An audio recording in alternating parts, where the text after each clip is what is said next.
Hi everyone, welcome to my video for the 14th weekend of lockdown in the UK, what I'm up to in the shack. The weather for most of this week has been absolutely beautiful, as I'm sure most of you have experienced. Yesterday I think it was about 30 degrees, 32 here in Oxford. Today it's about 28, but to me it feels just as hot. I cut the grass a few days ago, and I do that as an absolute minimum really, but I think it goes to show that I think the last time I bothered to water the grass was several weeks ago, but I'm actually watering my earth rod for my top band antenna in readiness for use later on, just in case well, it might have dried out a bit in this very hot weather. So I'm watering my earth rod, and that's the only bit of grass anywhere near it that's going to get watered, so I think that probably speaks volumes. My issues with my antennas I think now are basically resolved. I'm still not quite sure what happened, but on the Friday night sked a couple of weeks ago, my signal on 80 meters with the G5 RV was really weak, and it appears that it basically wasn't very well matched. So I'm not sure what happened there, but I've since used it, and actually I've done a comparison test, and my received signal on 80 meters on my top band antenna, which is supported by that white post, and my G5 RV, which is behind it higher up, the difference was basically 5 and 9 in wow, how many miles away from here? About 5 and 9, about 10 miles away from here on the top band antenna, and 5 and 9 plus 10 on the G5 RV on 80 meters. So so whatever has gone wrong has fixed itself. But as I said, I think it was probably more down to me not matching it up properly. So we won't be doing that again. So this weekend, and you guys, by the time you see this video, you'll know, I bought myself an Icom IC-7300, and I've been thinking about this for a long time, and then in the end I just bit the bullet and went for it. And I won't say where I got it from, but if you want to know, you can send me a message. But I got a deal that I was happy with, in that I got the power supply thrown in basically free of charge. So and I was looking for a deal for a second-hand unit, and I sort of got quite close to buying one from a retailer up north. Let's just leave it at that. They had an ex-demo system for £1,150, so 50 quid off basically the price for a new one, and they had a 2020 used unit with 1 year's warranty for 999 quid. And I asked them if they would do anything on the price at all, and basically they said no, there was nothing they could do. So then I tried another vendor a bit closer to home, and they said, well, we'll sell you a new one for 1,200 quid and we'll throw in the power supply. I think the deal, well, you know who they are, because the deal that they're running at the moment is a free desk mic or speaker. So I didn't want either of those, so they gave me a power supply instead, which was great. And I'm really happy with it, although I haven't really used it much at all yet. Audio on this thing is amazing. At the moment I've got it connected to my top band antenna, which is matched to 80 meters.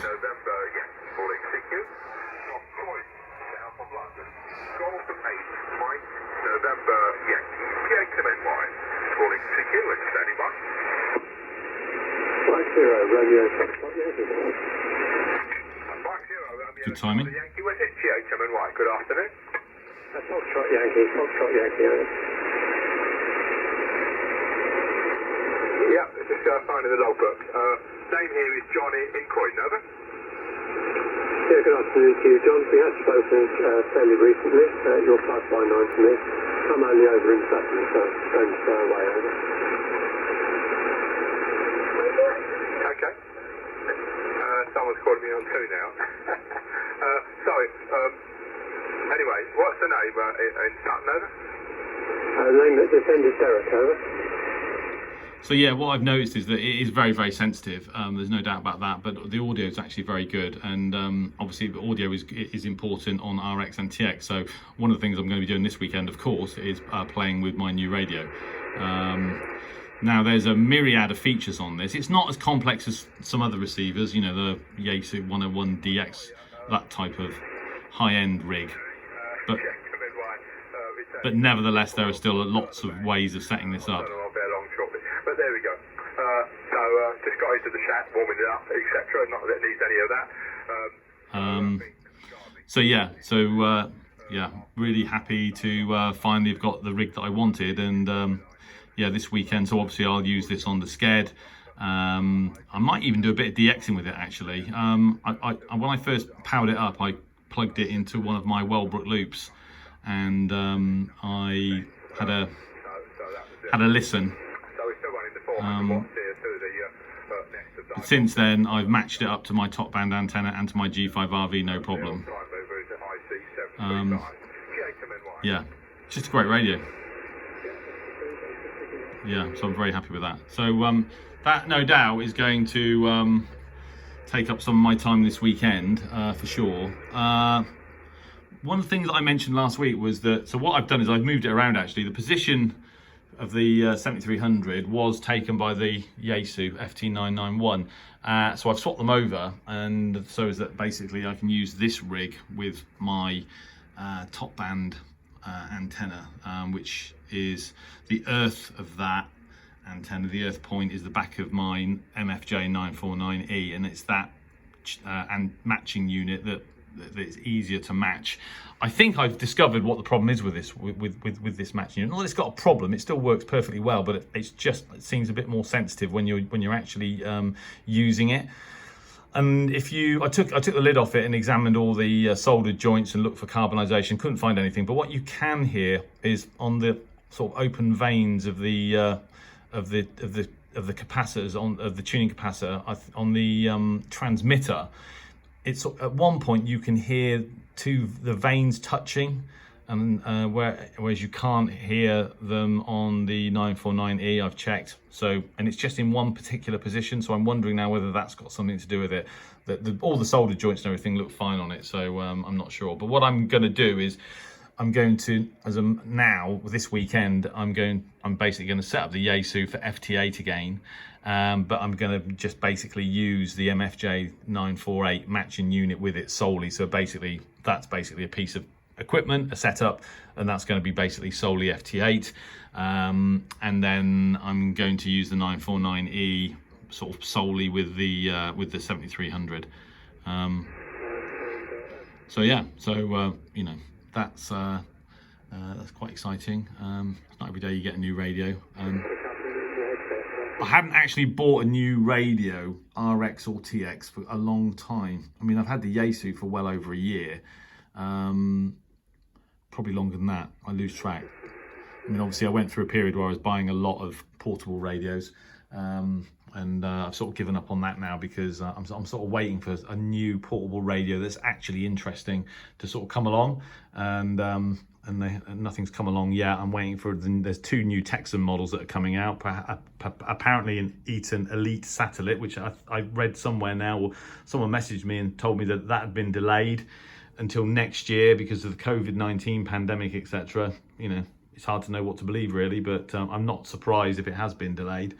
Not surprised at all. So this guy from Croydon. It's 9 for 5. I think you were better last time. Just have another listen.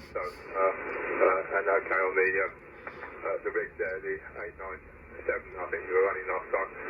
So nothing's changed. I need to do a separate video on. I've changed the settings on the on the waterfall and the spectrum display, it was white and it was kind of filled in. So I've removed the fact that it's filled in, changed the color to green. I followed a video actually I saw on YouTube and a few other bits and pieces, and you can actually, it's interesting actually, because you can adjust the reference. There was a guy on YouTube that was suggesting adjust the reference down so that you can only see the peaks and when the band's noisy. So basically, there you go, set down to about 5 dBs, then you can literally only see the signal when there's actual audio. I actually do prefer to see the actual noise floor, but I get what he's saying. So yeah. So anyway, yeah, I need to stop talking about the 7300, otherwise the whole video will be dominated by that. So yeah, so the I'm going to do some FT8 this weekend on 6 meters. There's a competition coming up. Okay, right. The competition is the VHF NFD on the 4th and 5th of July, and Harwell Amateur Radio Society, i.e. my club, are participating. And I'm going to have a go on 6 meters. So I just want to double check that my G5RV, which does match on 6 meters,